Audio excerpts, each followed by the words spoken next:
They're beating my mother for being Chinese. A child knocked on a mountain hermit's door and begged, please save her. Please marry her. Welcome to Sci-Fi Nebula, where human grit meets the far frontier. Today we travel to White Peak 5, a stormworld of ion blizzards and knife-cut wind, where law is thin and prejudice bites as hard as the cold. A child named Ellen climbs a mountain in the dark to hammer on the door of a scarred recluse, Jonas Graham.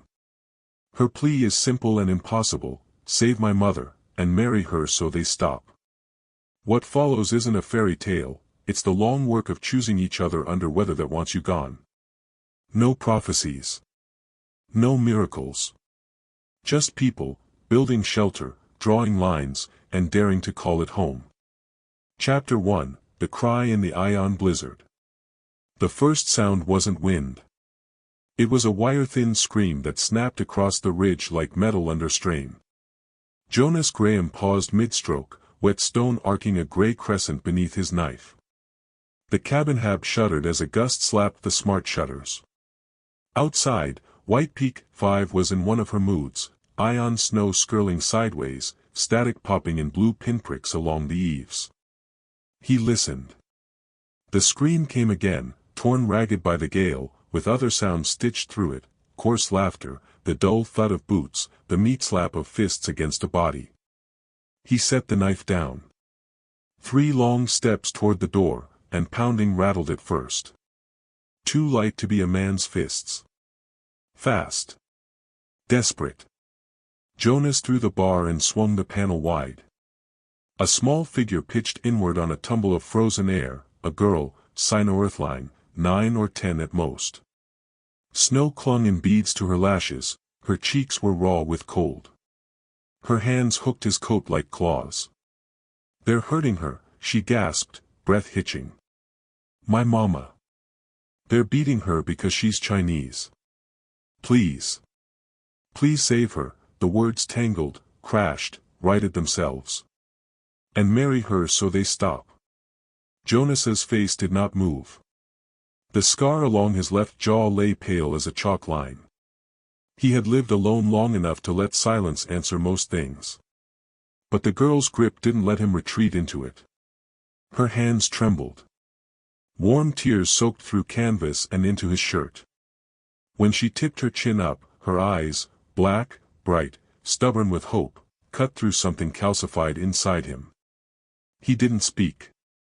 He reached for his coil rifle, shrugged into a storm coat, thumbed the safety off, and stepped into the night.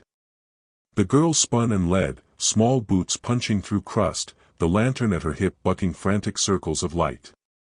The wind had knives in it. Ion grit stung any skin foolish enough to show.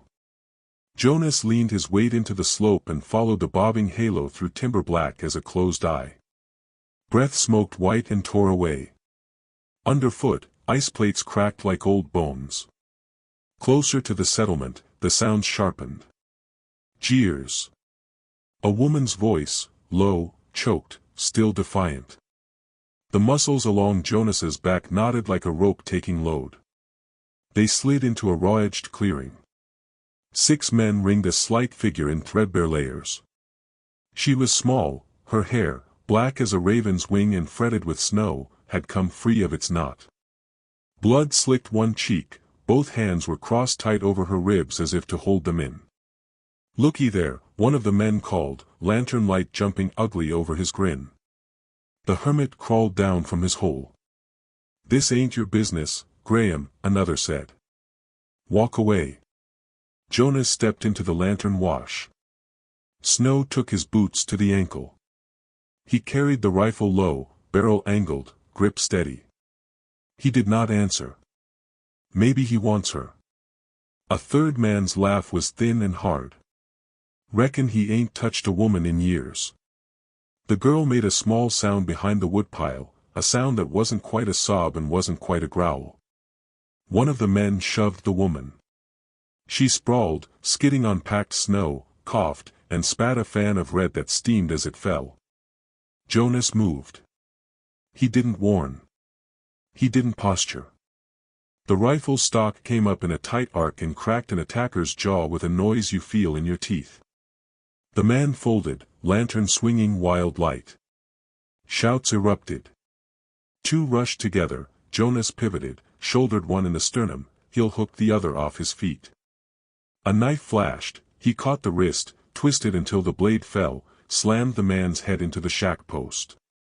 Fists hammered his back. One clipped his temple, hot wet slid beneath his brow. He grunted, shifted, and kept his grip.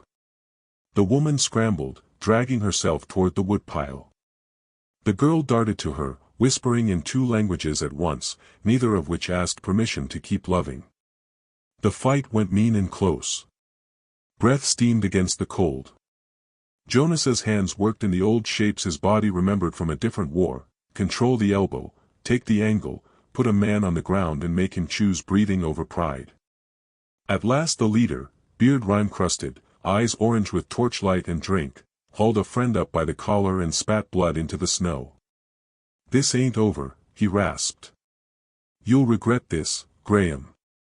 That woman won't save you." They dragged their injured into the dark. Hoofbeats and curses dwindled.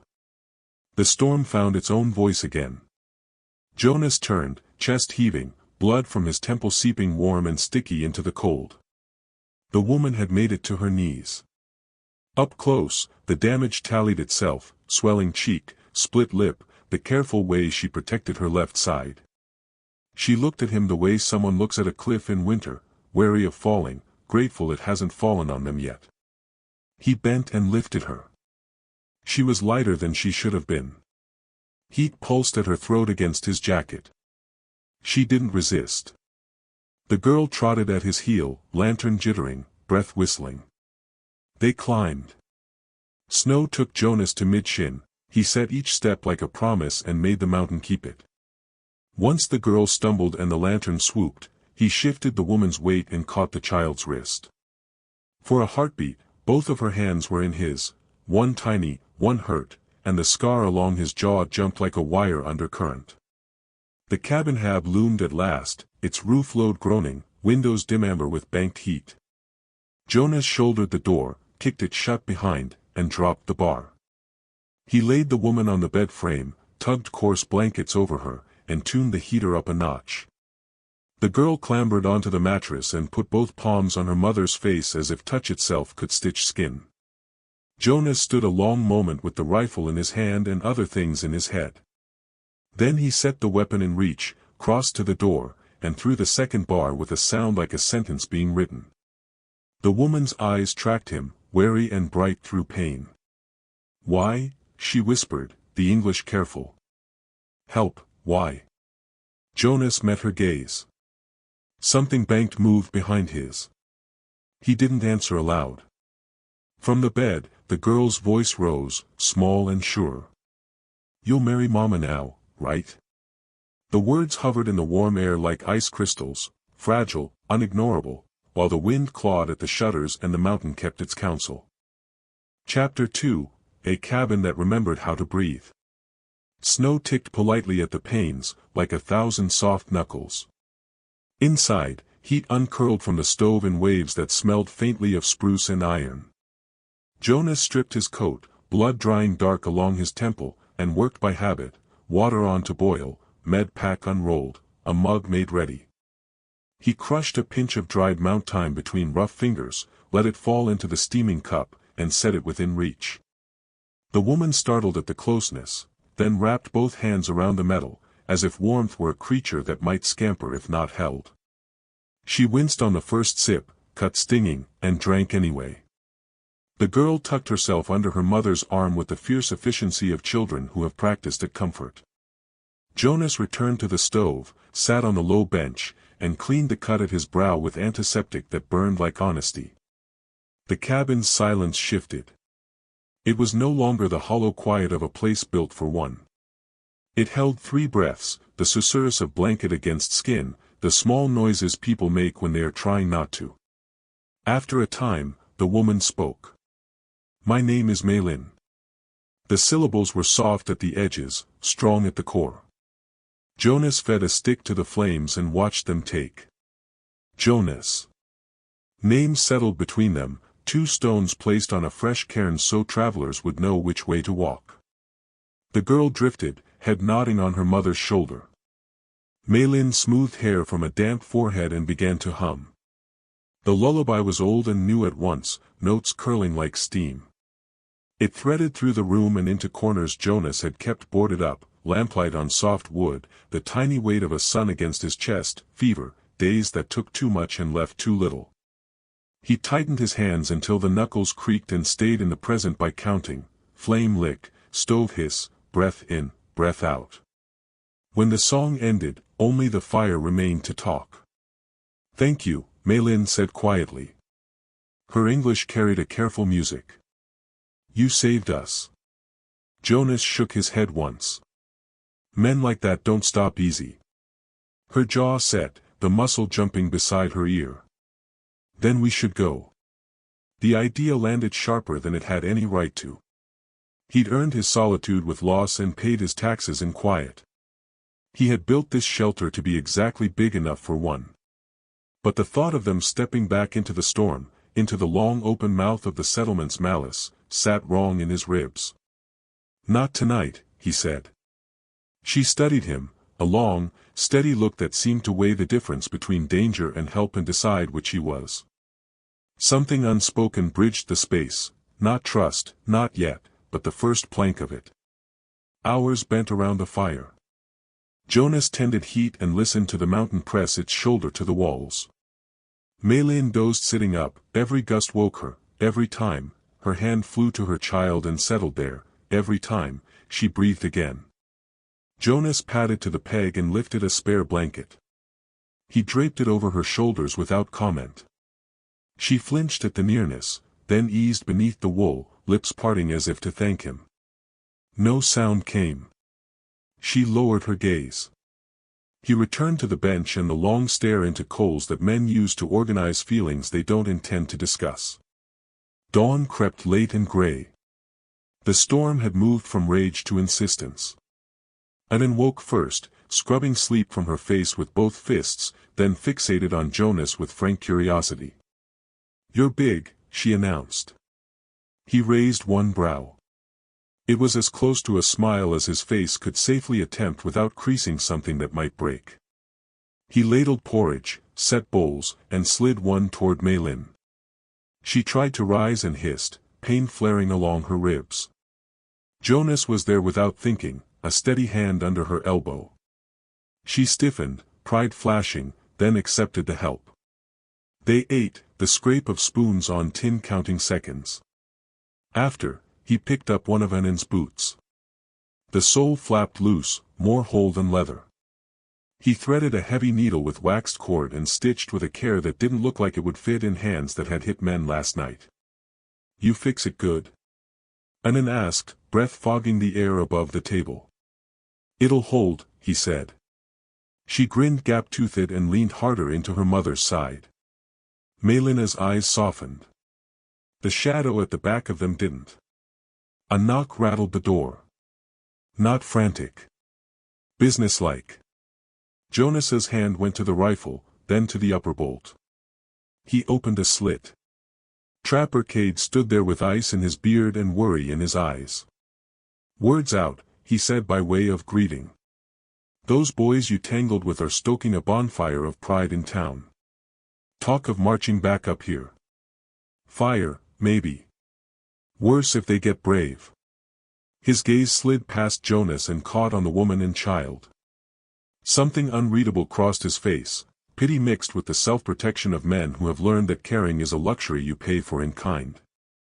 "Best be ready," he added. Jonas nodded once. The door thumped shut. The bolt slid home with a familiar finality. "They will come," Mei-Linh said, rising too fast and catching herself with a hiss. "Let them," Jonas answered. "Not bravado. Stone." She searched his face. Whatever she saw there made her draw a slow breath that steadied more than air could. That night the lullaby returned, woven thinner with fear. Jonas sat within arm's reach of the rifle and let the song skim his skin without trying to hide from it. When the last note fell, Mei-Lin's gaze found his across the stove's low glow. "You should not risk for us," she whispered. "Why do you?" Jonas lifted his eyes. The fire put a red seam along the scar at his jaw. "Lost my family," he said, and the words were spare as winter brush. "I know what it is to stand alone." Her breath caught at the plainness. No bargain. No pity angled at return. Just the shape of a truth set between them like a beam. The wind leaned in and listened. Somewhere far off, a horse snorted and stamped. Somewhere closer, the mountain shifted sleep. For the first time since the door had opened on a blast of cold and a child's impossible plea, the cabin felt like a thing with a pulse. Outside, snow kept falling. Inside, a different kind of weather began. Chapter 3, The Stories Bruises Tell, and the Choice Not to Run. By noon the storm had crawled down from rage to a steady fall, flakes fat and slow as ash. The world outside blurred into a white that had edges if you knew where to look. Inside, the cabin found a rhythm: fuel, food, watch, rest. Jonas set a kettle on and pulled the med kit again. "Rib," he said, tapping his own side and looking at Mei-Ling. She nodded. "Left. 2, maybe 3. The words were thin but steady. He wrapped her tight with clean cloth, hands careful, movements small. She breathed through it without making a hero of the pain. When he finished, she tested the band, then tipped her head in thanks as if the knot itself might spill. Anan lined 3 carved animals on the table: a fox, an ox with comically long horns, a bird with wings too wide to be practical. "He made these?" she asked, not quite a question. Jonas glanced, then back to the kettle. "A while ago. Before we came," Anan said, in the declarative tone of children assembling a map of the world. "When it was lonely." The kettle hissed. Jonas pretended it required his full attention. After they ate, he set Anan's repaired boot near the stove to finish drying and checked the shutters on the west wall. Everything he touched like a person who expects to need it under load: latches, seals, the hairline crack he'd been pretending wasn't getting worse under the corner pane. He marked it with a grease pencil so he wouldn't lie to himself later. "Sit," he said to Mei-Ling, pointing to the low chair by the fire. He handed her a threaded needle and the sleeve of his coat where the seam had frayed. She raised one brow at the role reversal and began to stitch. Her hands were sure. You can tell a lot about a person by how they repair what wears out.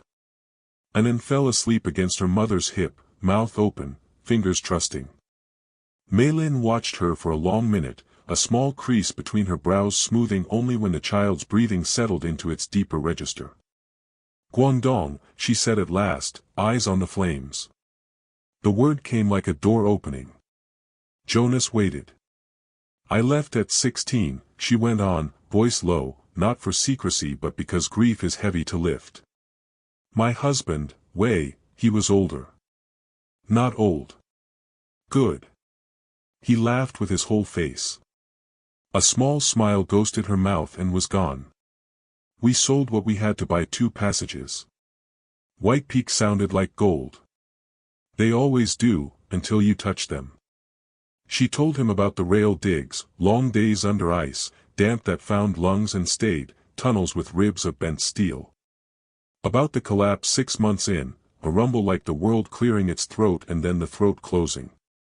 The foreman said the ground would not give the bodies back.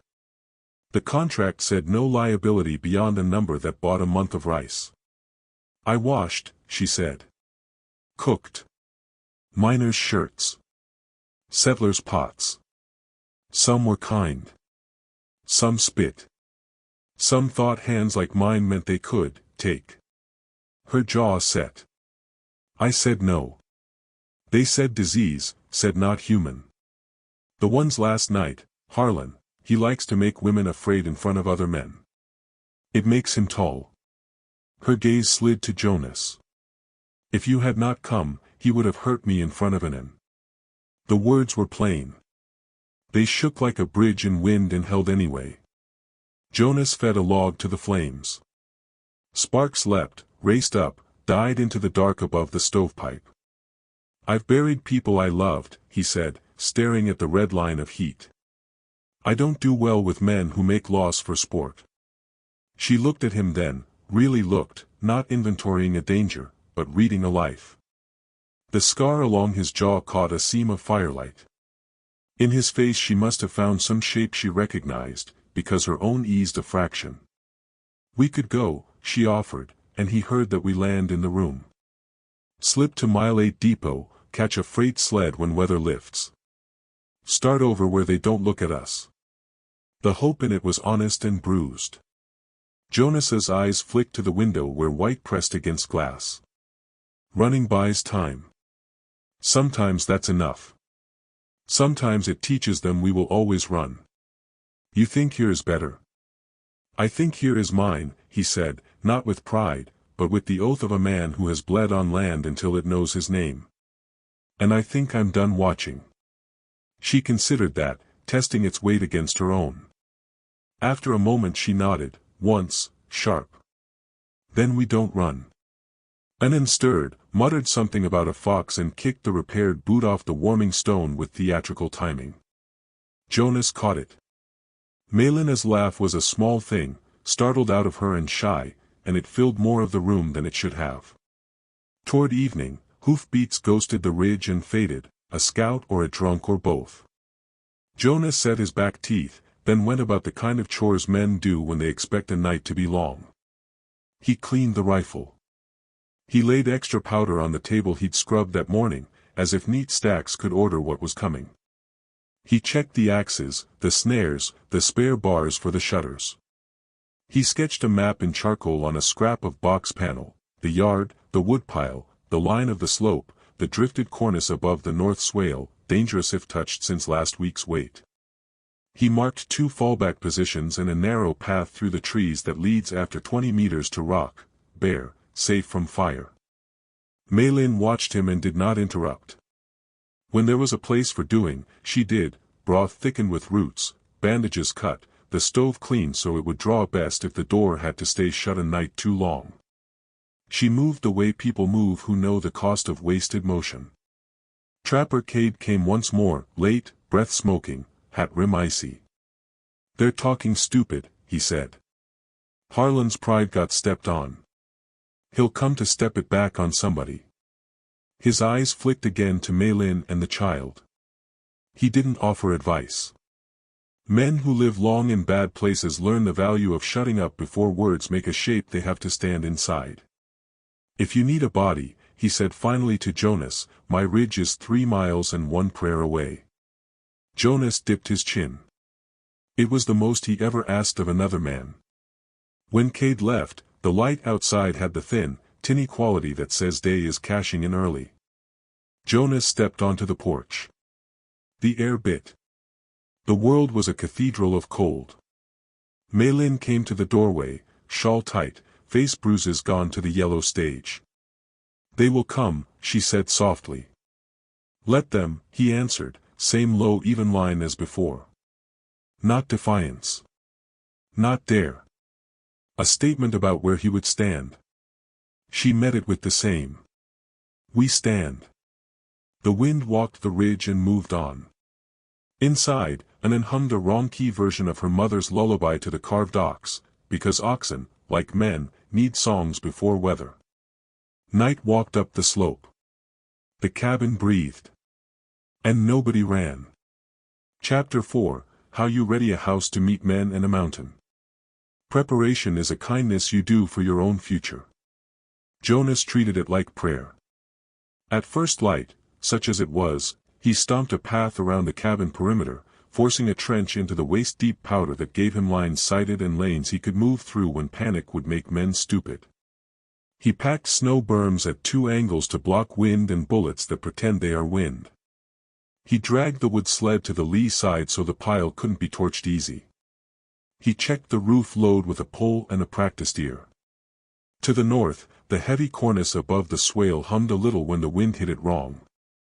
Not the language of avalanche yet, but the first consonants cleared. He did not intend to wake the mountain on purpose. You don't call what you can't put back. But he made a note in his head of where men would stand if they came with torches and swagger to look brave. Back inside, he thawed water bricks, filled every pot that would hold, and set 2 on the stove to near boil. 4 hands, he told Mei-Linh. And faces. Not a weapon. Just a way to make a man want distance. His eyes flicked to her knuckles. You already know. She touched the bruises on her hands and nodded. Anin shadowed him with a seriousness that belonged on a taller body. Jonas gave her work that mattered. Here, he said, showing her the loop knot that releases fast even with gloves. This will make someone cuss and stop looking where his feet are. They strung the line between support posts at shin height, then hung empty pans on a second string low on the wall inside the door. If the door opens wrong, he said, we'll hear it. Mei-Linh set the sleeping pallet behind the stove where stone and iron made a shield and heat a comfort. When Jonas wasn't looking, she slid one of the carved animals, the bird with the ridiculous wings, onto the shelf above his workbench and left it there, a quiet claim laid next to his tools. When he noticed, he didn't move it back. Ownership can be shared or it isn't worth much. He walked her through the fallback path, boots punching a narrow lane through the thicket to the rock outcrop that shed snow like a seal sheds water. If I say down, he told her quietly, you take her there. No arguing. The world gets small on that ledge, but it doesn't burn. I will find you. Her eyes flashed. I don't plan to leave you here to be brave alone. Good, he said. Then plan to follow orders. The corner of her mouth twitched. Soldier. Once, he admitted. She tucked the information away with all the other pieces she was assembling into a man. Toward midday, the weather did that thing White Peak weather does, pretended mercy. The sky thinned to an aluminum sheet. The wind went from knives to hands.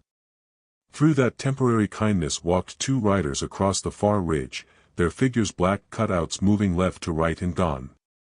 Jonas let them be. He counted heartbeats, then kept working. He greased the hinges on the interior bolts so they wouldn't squeal panic into the room. He split more wood than any 3 people needed for a night, because doing gives hands purpose when waiting is the work. He moved the lamp oil from the open shelf to a pit he'd dug behind the stove a year ago, for later, because later always comes and it's best when it doesn't explode. Mei-Linh tightened his wrist wrap, fingers competent, gentle without announcing it. You should rest, she said when she finished. Even a wall sleeps between storms. The proverb landed with the weight of someplace else. I'll sit, he compromised, which in his language meant 10 minutes of eyes closed while the rest of him listened to everything. Anin padded over with a strip of red thread she'd scavenged from Mei-Ling's mending and tied it around the stock of Jonas's rifle in a knot so careful it wouldn't catch. Lucky, she said with grave expertise. Understood, he said, as if acknowledging a battlefield promotion. Late afternoon wore a color like old coins. Trapper K didn't return, his absence had the odd comfort of function, the man would only come if coming helped. In town, someone was pouring courage into cups. On the ridge, someone was counting men and not counting consequences. Mei-Linh stood in the doorway with a pot of broth, steam limbing her hair. She wasn't made for this climate, none of them were, but she stood like someone born to any weather she had to meet. Eat, she ordered softly when Jonas drifted too close to that thin, crackling line between alert and burnt out. He obeyed. That also mattered. As dusk shrugged into place, the cabin shifted into siege mode as easily as some houses set tables. The pans on the string were set, the door bars practiced, the path walked twice. Anin's bedroll sat where they'd planned. Mei-Ling's shawl hung within easy snatch at the hook by the stove. Jonas's knife lived between woodpile and door in a place his hand found without his eyes. They stepped onto the porch together when the first orange pricks bobbed at the base of the slope, torches, a dozen. More in the trees behind. Laughter rode ahead of them, brash and buoyed by numbers and heat. The mountain didn't answer. Mountains don't have to. Mei-Ling's grip found Jonas's coat sleeve. He didn't flinch, didn't look down, didn't make a moment of it. He adjusted his stance a fraction to make room for her at his side. It's a small thing, the difference between I am in front of you and we stand together. You feel it in your bones. Remember the path, he said under his breath. She nodded once. Remember that I remember. The torches drew closer, weaving snake light across the snow. Jonas watched their owners' feet, not their mouths. Harlan's outline was easy to read, hat low, shoulders big with borrowed courage. Men formed a rough semicircle. The leading edge stopped just short of the shin-high trip line strung between the porch posts. One took a step to posture and pitched forward, cursing, to the undisguised delight of 3 of his friends. Laughter can be a knife if you are the one who slips. Graham. Harlan's voice was big for other men, not for the mountain. Hand over the China woman, and this ends with your roof still on. Jonas let them hear the click of the interior bars sliding back. It wasn't a threat. It was the sound of a man who knew what his door could do. This house and everyone in it is under my protection, he said, the words plain enough to be written on a deed. Harlan spat. She ain't worth dying for.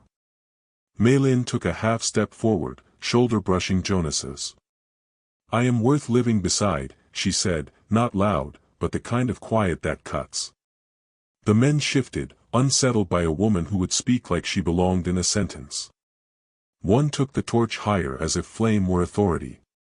Somewhere above them, the cornice creaked, a long, unsatisfied sound like a chair under a weight it doesn't approve. Jonas's eyes flicked to the ridge and back. He felt it the way a man feels weather in his scars, not yet, not yet, not yet. His mouth set.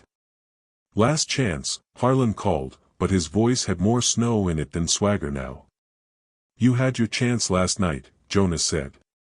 You used it to beat a woman in front of a child. Silence kicked like a mule. Shame is a harder wind than any storm when it hits. A gun cocked. A foot slid.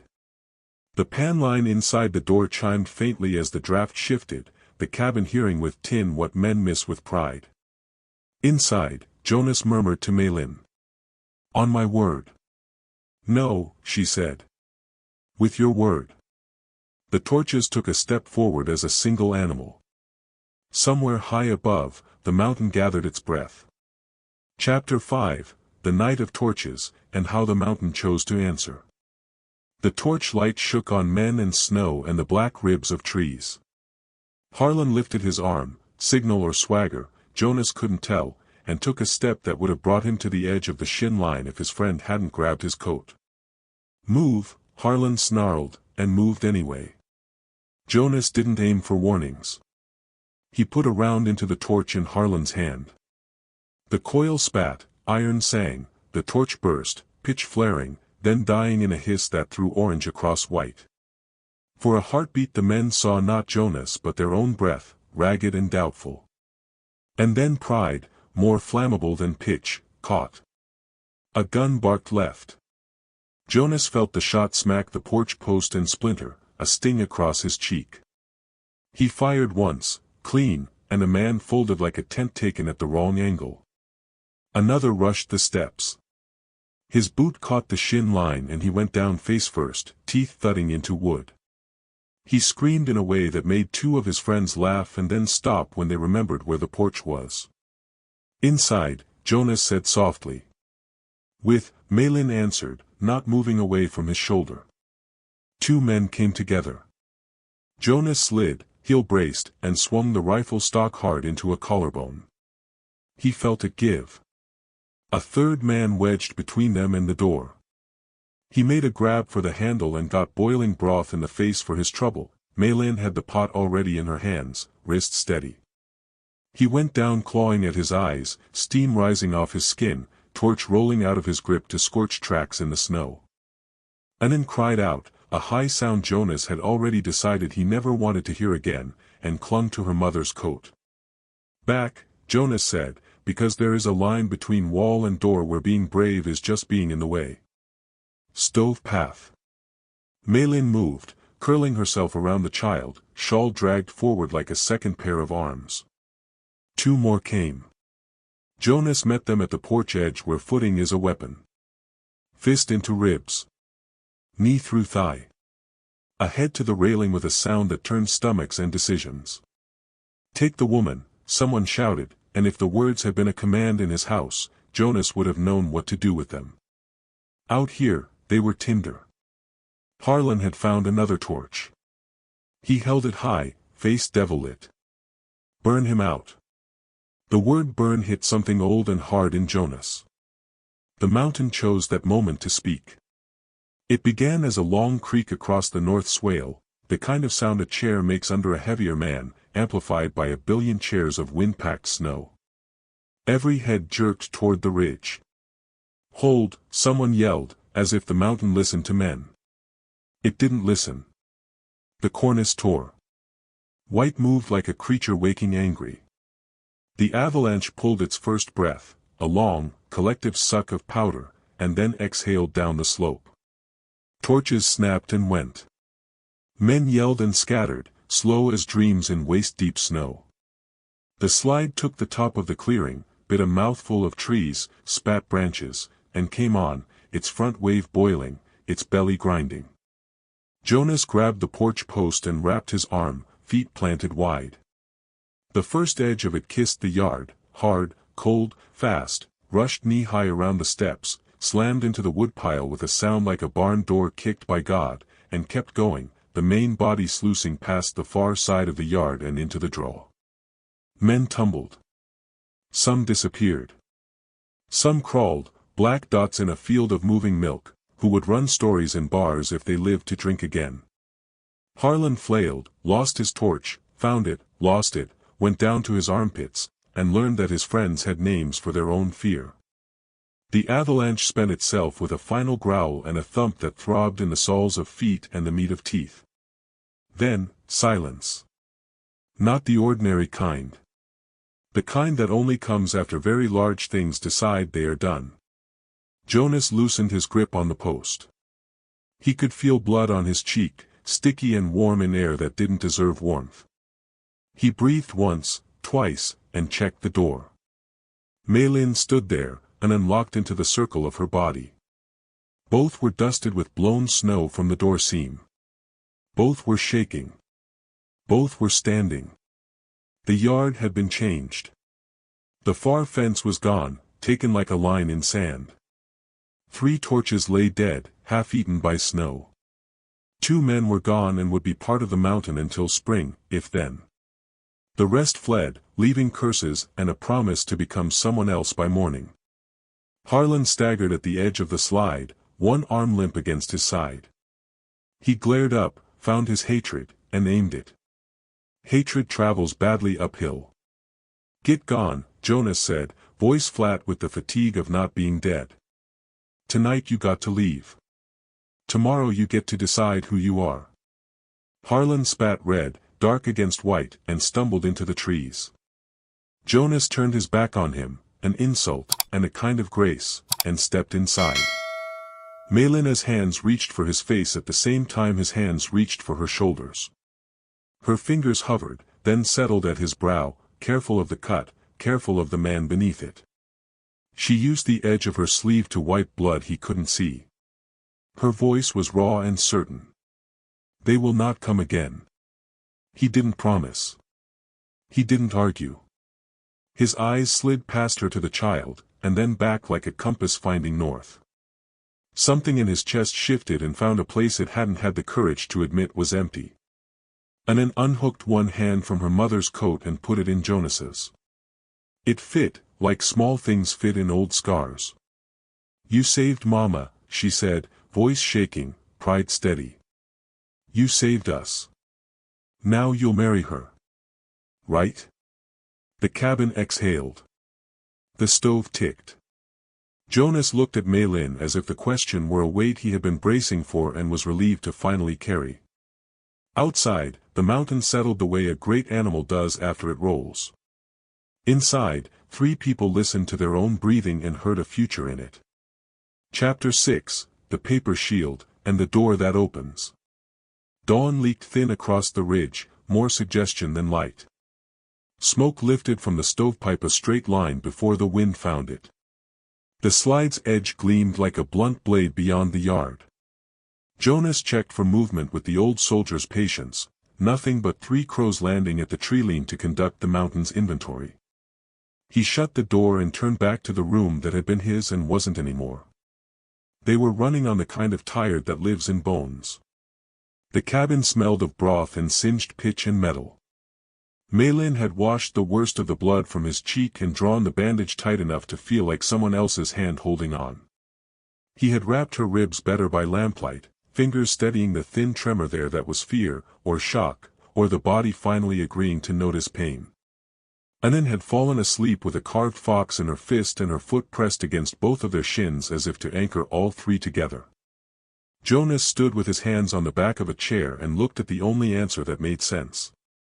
"Take my name," he said, voice rough with sleep and ice and the cost of choosing. "Stay. This house and this land and what's on it, mine to protect. Yours to live in. The law will see it. The men will have to." Mei-Ling's mouth opened and closed.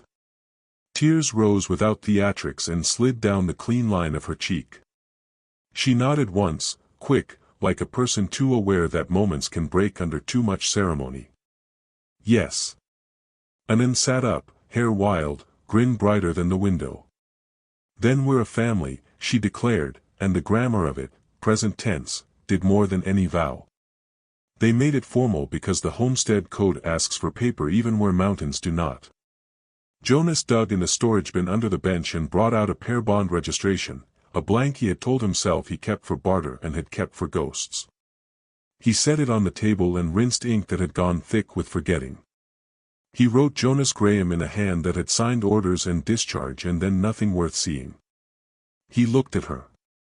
"Mei-Ling," she said, and spelled it for him, and then took the pen and wrote it herself in careful strokes that made her name look like a promise. "Witness," Jonas said.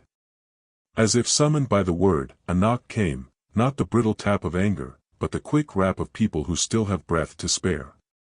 Trapper Cade filled the door frame with cold air and caution. He took in the room, bandages, child, paper, ink, then the yard, then the ridge where the avalanche had written what men could not. "I heard the mountain talk last night," he said. "Figured you'd be short a fence and long a story." "Short 2 men, likely," Jonas said. Cade's eyes went to Mei-Ling and then back to the paper. "If I were a pen," he said, "I'd be looking for work." He signed. It wasn't his style to say what he thought with words, but he left his mark neat and clear in the witness block and then looked Jonas in the face long enough for message to pass. "I saw, I'll tell it true, don't make me a liar." He left with a hat tipped to Mei-Ling that wasn't pity and an extra sack of flour he pretended he'd meant to deliver anyway. By midday Jonas had stacked a new line of wood where the old fence had been and hung a string of tin markers that chimed in small wind. He didn't do it for warning. He did it because the sound threaded itself into the day and made it theirs. Mei-Ling moved carefully, the set to her shoulders a mix of pain and relief and something that looked a lot like courage that had stopped pretending to be anything else. She hung a red thread charm by the door, tiny, plain, and Jonas's hand went to move it out of the way of the latch before he stopped and left it where it was, because not every adjustment is an improvement. In the afternoon quiet, he took down a frame from a high shelf where dust had kept company with it for years.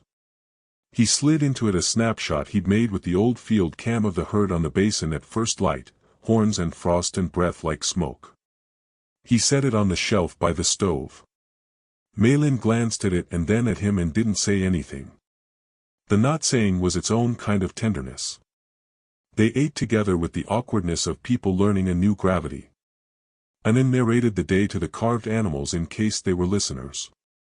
The cabin found its new breathing. Toward evening, footsteps approached, careful, not many.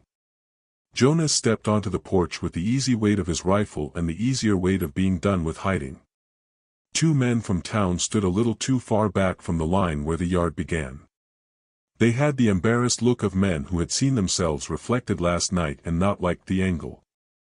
"We heard about," the slide, one said, eyes on the trees. Folks are saying different things. You can tell them the right ones, Jonas said. The other man cleared his throat. There's talk the deputy adjudicator's riding up from mile 8. There'll be questions. There can be answers, Jonas said. He didn't invite them in. He didn't need to. The men nodded and left, their boots making the sound of people who intend to think before they drink next time. After they were gone, the porch felt larger. Mei-Linh stood in the doorway, and playing with the pans on a string that now chimed only for fun. The sun lowered its cold coin to the lip of the ridge and then tucked it away. The air turned blue and then the kind of dark that listens.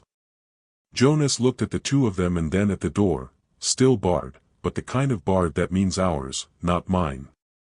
Tomorrow I'll go to town, he said. I'll talk so you don't have to. Cade will walk the rest of the way. Mei-Linh nodded. I will talk when I choose. It wasn't correction. It was joining. He accepted it with a small tilt of his chin. They stepped out onto the porch together. The three of them stood side by side. The mountain loomed. The world remained itself, hard, wide, indifferent. The house had learned another trick. It held. Inside, later, when the child slept and the stove ticked and the hard parts of the day had cooled, Mei-Linh reached for the harmonica lying where Jonas had left it by accident or intention. She turned it over in her hands, as if reading a language. Play, she asked. He did. Not the sad song from the barn on another world, another story, but a simple line that could hold a lullaby without breaking. When he finished, she hummed her tune into the space left by his, and they met in the middle like two paths that had always been headed for a crossroads but had been too stubborn to admit it. No vows. No poetry. A paper signed, a fence rehung, a door that opened without groaning. Sometimes that's how family starts on a mountain that doesn't care. Sometimes that's exactly why it matters. Chapter 7, How a House Learns Your Names. 3 days of pale weather followed, the kind of truce White Peak 5 offers when it wants to see what you'll do with it. Jonas cut a new fence line out of fallen saplings the slide had laid at his feet. He set tin chimes along it, not for warning now, but because their thin song stitched the yard together. Anan shadowed him with a seriousness that had learned how to be playful again. She tracked hair prints, set a neat snare, and, when it failed, reset it with the stubborn optimism of children and mountain men. Mei-Linh moved slow at first, then steadier, ribs wrapped tight beneath the shawl. She cleaned the stove to black shine, set herbs to dry on twine, taught Anan to write her name in both scripts on a scrap of crepeboard, and stitched a red thread charm into the seam of the curtain so small you'd miss it unless you knew to look. Jonas noticed and didn't move it. Not every improvement is subtraction. On the 4th day, the deputy adjudicator rode up from mile 8 with a clerk and a stiff back. Trapper Cade came, too, not to talk, men like him keep their words for when they buy something, but to stand where standing says I saw. The deputy asked orderly questions in a room that had held uglier voices. Jonas answered with the slow clarity of a man who has learned that facts are enough if you let them stand open to air. Harlan arrived last, arm in a sling, hate banked down to something that looked more like shame when it couldn't find an audience. He said the word slide like it might forgive him his part in calling it down. The clerk's pen scratched. The deputy flipped the pair bond registration over twice, checking the marks, then looked up at Mei-Linh and Anan. You understand, he said carefully, that this makes you co-responsible for the property, subject to homestead statute and protection. Mei-Linh held his gaze. I understand responsibility, she said. And protection when the paper is only paper without people. The deputy nodded once. He fined 2 men a month's labor on the northern road, named 3 warrants for those the mountain had not claimed, and wrote a citation that would follow Harlan like a stone in his boot. Then he holstered his tablet with the slow dignity of a bureaucrat who has to believe the rubber of law meets the ice of the world somewhere you can stand. On his way out, he paused by the red thread on the door. He pretended not to see it. Good law is also the mercy of habit. That evening the cabin felt wider, as if someone had raised the roof a finger's breadth and more air had gotten in. Jonas repaired the charge regulator Nora from the ridge had traded him for salt months back, then climbed to reset the west shutter that squealed. Mei-Linh baked flatbread on the stove, flour from Cade's forgotten sack, and wiped grease from Annen's chin with the corner of her apron. These were not big things. They were the things. Later, when the child slept and the wind busied itself elsewhere, Mei-Linh and Jonas sat by the stove with their knees almost touching and their hands very deliberately not. She turned his harmonica over in her fingers and set it back on the table without asking for a song. Jonas, she said, and the way she used his name made it sound like a place a person could stop for water, I have not trusted men for a long time. He looked at the iron door of the stove because some truths are easier to hear when they arrive through heat. I haven't trusted myself, he said, to be a home for anyone. Silence arranged itself so it could hold something besides fear. Then we will build the trust where we live, she said simply. Like walls. He huffed a breath that might have been a laugh if it weren't also a prayer. Like walls, he agreed.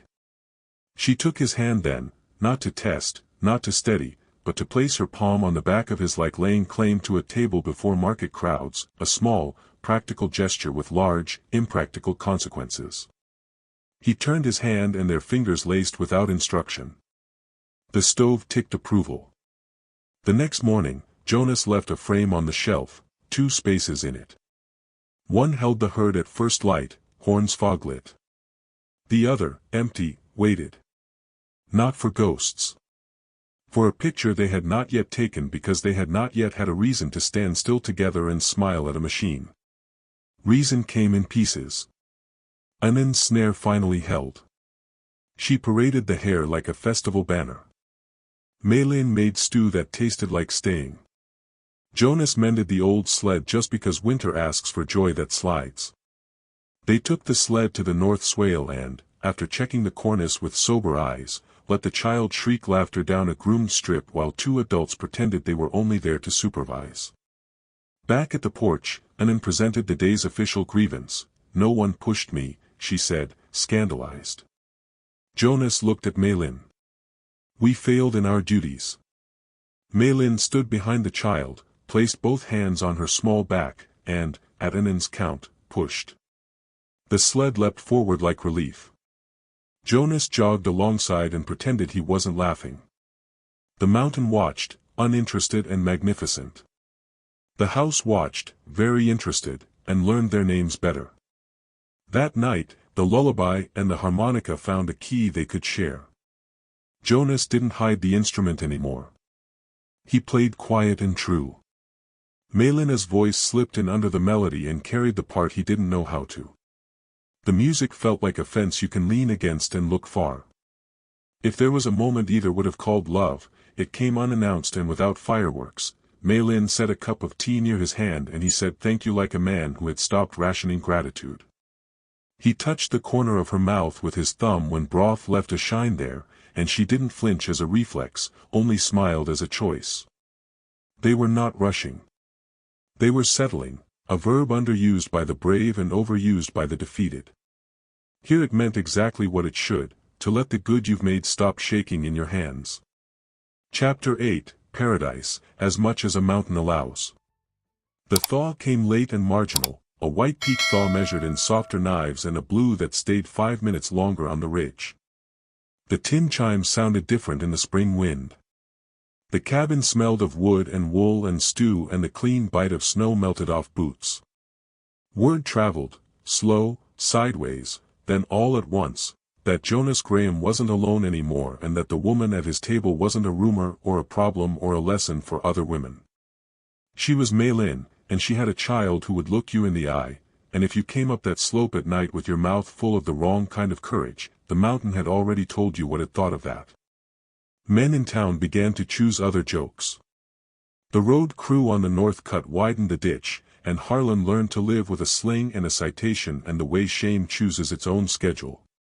Cade stopped by irregularly with trade and words he never lingered on. The deputy sent a message with a clerk, file closed unless opened again, and a bad map of the slide he claimed the office needed for records.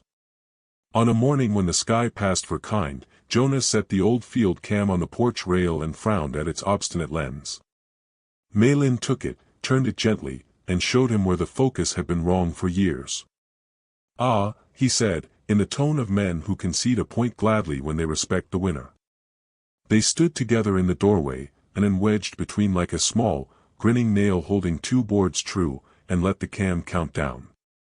The click sounded like a bird startled into flight and then deciding to stay. The picture printed with stubborn slowness, 3 figures under a roof they had taught to hold. That night, Jonas hung the photo in the empty space he'd left. He did it without ceremony and with both hands. Mei-Linh watched, one palm pressed lightly to the frame's edge as if to steady it while it learned where it belonged. "Do you ever," he began, then stopped. He was still not a man for flourishes. "Regret?" she supplied. He shook his head.